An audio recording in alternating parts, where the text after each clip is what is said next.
పంచు డైలాగులతో ఎప్పుడు ముందుండే బండ్ల గణేష్ ఈరోజు పార్లమెంటు అభ్యర్థిత్వానికి తన అప్లికేషన్ సమర్పించాడు. మరి సినిమాలు వదిలేసినట్ట, రాజకీయంగా ముందుకు పోతున్నట్ట. ప్రస్తుత సీఎం రేవంత్ రెడ్డి రిజైన్ చేసిన మల్కాజ్గిరి పార్లమెంటునే తాను పోటీ చేస్తానని చెప్పి వాళ్ళ అభ్యర్థిత్వాన్ని సమర్పించాడు. ప్రస్తుతం బండ్ల గణేష్ మనతో ఉన్నారు. మీరు రాజకీయంగా ముందుకు పోవాలని చెప్పి సినిమాను వదిలేసి వచ్చినట్టు అనుకోవచ్చా? నేను సినిమా తీసి 7 ఏళ్ళు అయింది సార్. 7 సంవత్సరాల కింద టెంపర్ సినిమా తర్వాత సినిమాలు తీయలేదు. మా వ్యాపారం పౌల్ట్రీ. నాకు రాజకీయాలు అంటే ఇంట్రెస్ట్. నేను 2018 నుంచి చాలా సీరియస్గా పాలిటిక్స్లో ఉన్నా. ఉత్తమ్ కుమార్ రెడ్డి గారు పిసిసి అధ్యక్షుడిగా జరిగిన ఎలక్షన్స్లో పార్టీ అధికారం రావాలని చాలా కష్టపడ్డా, చాలా శ్రమించా. కానీ అప్పుడు మేము ఓడిపోవడం జరిగింది. నిరుత్సాహపడ్డా, బాధపడ్డా, దిగులు పడ్డా. ఈంద్రాడు ఆయన కాంగ్రెస్ పార్టీ గెలవలేదనుకున్నా. కానీ ఆ రోజు చాలా అణిగిమణిగి, చాలా అభిమానాన్ని చంపుకొని కూడా బయట పడకుండా నేను కాపాడుకుంటూ వచ్చిన. తర్వాత రేవంత్ రెడ్డి గారు పిసిసి అయినాక ఉత్సాహం చూసి అప్పటి నుంచి ఈసారి మా ఆశలు చిగురించినాయి. కాలక్రమేణా ఈసారి విక్టరీ కొడతాం రా నాయన, 100% కాంగ్రెస్ అధికారంలోకి వస్తాను నమ్మి రేవంత్ రెడ్డి గారి నాయకత్వంలో కాంగ్రెస్ పార్టీ అధికారంలో రావటానికి నా శక్తి మేర, నా స్థాయి మేర నేను పనిచేయడం జరిగింది. దాని అధిష్టానం కానీ, పార్టీ పెద్దలు కానీ అందరూ గుర్తించి నన్ను అభిమానించడం జరిగింది. తెలంగాణ రాష్ట్రంలో ప్రపంచంలో ఎక్కడ తెలుగు వాళ్ళు ఉన్నా కానీ నేను చేసిన దానికి నన్ను ఎక్కడ పోయినా మీరు బాగా పనిచేశారంటుంటే నాకు తెలియని ఉత్సాహం. కానీ మన ఎమ్మెల్యే ఎలక్షన్లో కూడా పోటీ చేద్దాం అనుకున్నా కానీ నాకు అంతకుముందు నేను ఫస్ట్ పార్టీలో జాయిన్ అయినప్పుడు రాజేంద్ర నగర్ సీట్ అడగడం జరిగింది. అది పొత్తుల భాగంగా టీడీపీకి తీసుకోవడం జరిగింది. నాకు రాలేదు. నెక్స్ట్ టైం మొన్న అంటే మీరు రాజకీయాల్లో ఓనమాలు కూడా నేర్చుకోలేదు. సర్పంచ్ కానీ, వార్డు మెంబర్ కానీ, మిగతా అంటే ఎంపీటీసీ, జెడ్పీటీసీ, ఎమ్మెల్యేగా ఎక్కడ కూడా మీరు ఏ అటెండెన్స్ చేయలేదు. రాజకీయాలు ఓనమాలే నేర్చుకుంటున్నారు. డైరెక్ట్గా ఎంపీగా నేను పోటీ చేస్తానని చెప్పి అప్లికేషన్ సమర్పించడంలో అంటే మర్మం ఏమనుకోవచ్చు? అంటే ఏ మంత్రి పదవి చేయకుండా ఒకసారి 2 సార్లు అండి రేవంత్ అన్న ఎమ్మెల్యే, అంతే కదా. ఒకసారి అండి 2 సార్లు డైరెక్ట్ సీఎం కాలేదండి, ఎంపీ మంత్రిగా బాగా చేయలేదు కదా. చాలా మంత్రివర్గంలో చేసినాడు. అంటే ఆయన తను జెడ్పీటీసీ నుంచి జీవితాన్ని ప్రారంభించాడు. కాదు సార్, అది కరెక్ట్ కాదు. జెడ్పీటీసీ చేసినా కానీ రేవంత్ రెడ్డి అనేవాడు ఒక ఫైర్. రేవంత్ అన్న ఒక బండ్ల గణేష్ కూడా ఒక ఫైర్ అనుకోవచ్చు, ఒక ఆటం బాంబు. రేవంత్ అన్న ఎవరికైనా ఏ పదవికైనా సమర్థత. నాకు పార్లమెంటు నన్ను ఎమ్మెల్యేగా చేయాలనుకున్నా, కానీ పార్లమెంటు పెద్ద పార్లమెంటు, నాకు అవకాశం వస్తే భారతదేశంలోనే పెద్ద అవకాశం వస్తే బాగుంటుంది. దీన్ని ఎందుకు అడగకూడదు? అందరూ తమిళియన్స్ కానీ మినీ ఇండియా అంటారు, దాన్ని చేస్తే అక్కడి నుంచి బాగుంటుందని అప్లికేషన్ పెట్టడం జరిగింది. దీనికి అనుభవం అంటే పెద్ద పెద్ద వాళ్ళందరూ ఉన్నారు అక్కడ. చాలా మంచి మంచి నాయకులు ఉన్నారు, గొప్ప వాళ్ళందరూ ఉన్నారు. కానీ నేను అడిగిన దాంట్లో న్యాయం ఉంది. నేను గెలుస్తాను నమ్మకంతో అప్లై చేసి. సినిమా ప్రపంచం వేరు, రాజకీయ జీవితం వేరు. రాజకీయ జీవితంలో మీరు సక్సెస్ కాగలరని చెప్పి అనుకుంటున్నారా? బ్రహ్మాండంగా సక్సెస్ అయితే నేను ఆల్రెడీ సక్సెస్ఫుల్ పొలిటీషియన్ని. ఎందుకంటే పోటీ చేస్తేనే కాదు, జనం మనవలు పొందినా, జనం గుర్తింపు పొందినా, జనం అందరూ అభిమానించినా, నువ్వు కాంగ్రెస్ పార్టీకి పనిచేసిన 10 మంది మెచ్చుకోవటమే సక్సెస్. నేను సక్సెస్ఫుల్ పొలిటీషియన్ అని చెప్పుకుంటున్నా. లాస్ట్ టైం మీరు గచ్చిబౌలిలో చంద్రబాబు నాయుడు అరెస్ట్ తర్వాత ఎమోషనల్ ఫీల్ అయ్యారు. సో తెలంగాణలో పార్లమెంటు స్థానం కోసం మల్కాజ్గిరిని ఎంచుకున్నారు. పవన్ కళ్యాణ్ మీ అభిమాన హీరో, పవన్ కళ్యాణ్తో సినిమాలు చేశారు. ఈ ఈక్వేషన్స్ని ఎట్లా చూడొచ్చు మీరు? చాలా బాగా క్వశ్చన్ వేసారు అన్న. ఫస్ట్ ఈ రోజుకి కూడా నాకు పవన్ కళ్యాణ్ గారు అంటే ప్రాణం. పవన్ కళ్యాణ్ గారు అంటే ఇష్టం. ఇక మీరు చూసారో చూడలేదు, నా ఇంట్లో అన్ని ఆయన ఫోటోలు ఉంటాయి, కనిపిస్తున్నాయి కదా మీకు. నేను కాంగ్రెస్ పార్టీకి వాదని 2004 దగ్గర నుంచి నేను కాంగ్రెస్ పార్టీ. నేను అంతకుముందు ఏ రాజకీయ పార్టీలో కానీ ఇప్పుడు ఎక్కడ లేను. నేను తెలుగుదేశం అంటే కానీ నాకు అభిమానం కాదు, చంద్రబాబు నాయుడు గారు అంటే అభిమానం, నందమూరి తారక రామారావు గారు అంటే గౌరవం.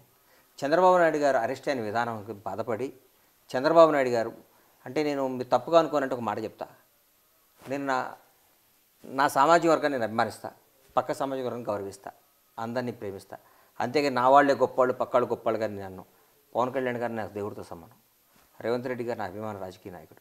స్టార్డమ్ బొత్స సత్యనారాయణ గారు అంటే నాకు రాజకీయంగా ఇష్టం. అట్లాగే ఎంతోమంది. అంటే ఏపీ సీఎం జగన్ ఇష్టం లేదా? నాకు జగన్ గారు అంటే ఇష్టం లేదు, ప్రేమ లేదు, అట్లాగే కోపం కూడా లేదు. నాకు ఆయన మీద. జగన్మోహన్ రెడ్డి గారు నేను ఎప్పుడు కలవలేదు, నాకు పరిచయం కూడా లేదు. జగన్మోహన్ రెడ్డి గారు నాకు పరిచయం లేదు. నేను కదవాళ్ళ మీకు నేను చెప్పిన పేర్లందరూ కలిసాను. పవన్ కళ్యాణ్ గారితో ప్రయాణించా. జగన్ చెల్లెలు షర్మిల ఏపీ పిసిసి ప్రెసిడెంట్ అయింది. మీ స్టాండ్ ఎలా ఉండబోతుంది? ఇక్కడ 3 ఈక్వేషన్స్ వస్తాయి. చంద్రబాబు నాయుడు మీకు అభిమానం అంటున్నారు, పవన్ కళ్యాణ్ మీ అభిమాన హీరో అంటున్నారు. ఏపీలో రాబో అసెంబ్లీ ఎన్నికలు జరగబోతున్నాయి. బండ్ల గణేష్ ఎవరిని ఇందులో సమర్థిస్తాడు? ఆంధ్ర రాజకీయాల గురించి నేను మాట్లాడను, కానీ అక్కడ షర్మిల గారు పీసీసీ పదవి చేపట్టిన దగ్గర నుండి నేను చూస్తున్నా వైసీపీ వాళ్ళు గజగజలాడిపోతున్నారు, గజగజలు వణికిపోతున్నారు వైసీపీ వాళ్ళు. ఈ కరెక్ట్ టైంలో మా కాంగ్రెస్ అధిష్టానం షర్మిల గారిని అక్కడ పీసీసీగా పెట్టడం అసలు డ్రై అయిపోతుంది, ఏం లేదనుకున్న కాంగ్రెస్ పార్టీకి ఉత్సాహం తీసుకొచ్చారు. కార్యకర్తలు ఒక తెలియని క్రేజ్ వచ్చేసింది. ఆవిడ మాట్లాడుతుంటే ప్రతి ఒక్క వైసీపీ నాయకులు అయితే అటెన్షన్ అయిపోయారు. అమ్మ ఈరోజు షర్మిల మేము మాట్లాడుతుందని. చాలా ఆనందంగా ఉంది. నేను కాంగ్రెస్ వాదిని, ఫక్తు కాంగ్రెస్ మనిషిని. అట్లాగే నాకు చంద్రబాబు నాయుడు గారు అన్నా, పవన్ కళ్యాణ్ గారు కన్నా నా పర్సనల్గా వాళ్ళంటే నాకు గౌరవం. అంటే ఎలా ఉండబడుతుంది రిజల్ట్ ఏపీలో? జగన్ గారు అయితే ఉద్దండులు ఇక్కడ ఉన్నారు, అన్నా చెల్లెళ్ళు, అవతల పక్కన రాజకీయంగా ఉద్దండులు. వైసీపీ అయితే గెలవదు అనుకుంటున్నా సార్ నేను. అంటే మీకున్న సమాచారం మేరకు వైసీపీ గెలవదు. నాకు చూస్తుంటే పరిణామాలు మీకు లెక్కలు కొన్ని నాకు లెక్కలు నా మనస్సాక్షి అది. షర్మిల గారు వచ్చినాక అక్కడ రాజకీయ సినారియం మారిపోయింది. ఆవిడ చేస్తున్న విధానం బ్రహ్మాండంగా ఉంది. ఆవిడ దూసుకుపోతున్న తత్వం చాలా బాగుంది. ప్రజలకు చాలా చేరువయ్యారు. ఆవిడ నడక, ఆవిడ మాట తీరంతా రాజశేఖర రెడ్డి గారు గుర్తొస్తున్నారు. రాజశేఖర రెడ్డి గారి కళ్ళగా మొన్నటి వరకు తెలంగాణలో ఆమె ఒక పార్టీని లీడ్ చేస్తూ వెళ్ళారు కదా, ప్రస్తుతం అక్కడికి డివైడ్ అయ్యి అక్కడి నుంచి మళ్ళీ ఇక్కడ రేవంత్ రెడ్డి గారు ఆరా ముందు, రేవంత్ రెడ్డి గారు పనితీరు ముందు, రేవంత్ రెడ్డి గారు స్పీడ్ ముందు ఇక్కడ అంతా ఫోకస్ అంతా మా తెలంగాణలో కాంగ్రెస్ పార్టీ మీద, రేవంత్ రెడ్డి గారి మీద, రేవంత్ రెడ్డి గారి నేతృత్వం పైన ఉండటం జరిగింది. కాబట్టి మేము అప్పుడు అనుకోలేదు. ఇప్పుడు మన షర్మిలమ్మ అక్కడ పోతున్న తీరు చూస్తుంటే చాలా ఆనందంగా అనిపించింది. సో ఇప్పుడు పార్లమెంట్ నుంచి మీరు మీ అప్లికేషన్ని మూవ్మెంట్ చేశారు అంటే ఏఐసిసి నుంచి మీకు ఏమన్నా మంచి సంబంధాలు ఉన్నాయా, లేకుంటే మీకు ఏమన్నా రేవంత్ రెడ్డి గారి నుంచి మీకు ఏమన్నా ఇన్పుట్స్ ఉన్నాయా? అంటే మీకు భరోసా టికెట్ ఇస్తారని నా మీద నాకు నమ్మకం ఉంది సార్. నమ్మకాలు రాజకీయంగా ఒక భరోసా ఉండే, భరోసాలో దేనికి పనికిరానికి భరోసా ఉండని ఇస్తే గెలుస్తారా? భరోసాలు ఏముండవు. భరోసాకి నాకు రికమెండేషన్ క్యాండిడేట్ వద్దు సార్. ఎవరో రికమెండ్ చేస్తేనే, ఎవరో మెర్సీతో వద్దు. నాకు మెర్సీతో నాకు వచ్చే టికెట్ నేను తీసుకోను. బండ్ల గణేష్ పనికి వస్తాడంటే టికెట్ తీసుకుని పోటీ చేస్తా. బండ్ల గణేష్ పని నన్ను మొత్తం కంప్లీట్ కానీ మీరు క్వశ్చన్లు వేస్తే నేను ఆన్సర్ ఇవ్వలేను. మీరు అడిగినప్పుడు నేను మొత్తం చెప్పేదాకా మీరు ఏమనుకోవచ్చు. కాంగ్రెస్ పార్టీ గురించి నా మీద నాకు నమ్మకం ఉంది. నేను కాంగ్రెస్ పార్టీకి పనిచేసిన, కాంగ్రెస్ పార్టీకి నేను మంచి ఎంపీ క్యాండిడేట్ అనిపిస్తుంది. నాకంటే మంచి వాళ్ళు ఇచ్చినా నేను దానికి రియాక్ట్ అవ్వను. కానీ గెలవాలి, గెలిచేవాడు టికెట్ ఇవ్వాలి. నాకు అర్హత ఉంది కాబట్టి నేను అప్లై చేశాను. నాకు డెఫినెట్గా నన్ను ఆదరిస్తారు. అంతేగాని నాకు ఏఐసిసి పెద్దలతో ఇంకొకళ్ళ బ్లెస్సింగ్సో, ఇంకొకళ్ళ దయానో, ఇంకొకళ్ళ ప్రాప్తమో నాకు వద్దు. నేను గణేష్ నిలబడగలడు అని నమ్మకం ఉంటే పెద్దలు టికెట్ ఇస్తే నేను చేస్తా. కానీ నేను రికమెండేషన్ క్యాండిడేట్ని కాదు.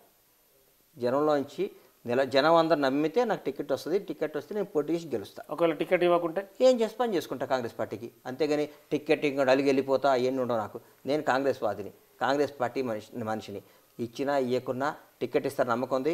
ఇవ్వకపోయినా అధిష్టానం ఏం చెప్తే అది చేస్తా. కానీ నేను ఎదురు తిరగటాలు, పంచాయతీలు పెట్టుకోవటాలు, స్టేట్మెంట్ ఇవ్వటాలు అవి ఏమి ఉండవు నాకు. బండ్ల గణేష్కు టికెట్ ఇస్తే కనుక సినిమా వల్ల తోడ్పాటు మీకు ఎలా ఉండబోతుంది? నా మీద నాకు నమ్మకం ఉంది. మా వాళ్ళందరూ ఆశీస్సులు ఉంటాయి. ప్రతి ఒక్కరు బండ్ల గణేష్ సినిమాలో సార్ ఒకటి గుర్తుపెట్టుకోండి సార్, సినిమా ఇండస్ట్రీ ఎవరు కాంగ్రెస్ పార్టీ తరఫున లేరు మొన్నటి వరకు. వాస్తవం ఇది. ఎవరూ మాట్లాడాలని కూడా అనుకోలేదు. ఎందుకంటే వాళ్ళ లిమిట్స్ వాళ్ళకు ఉంటాయి.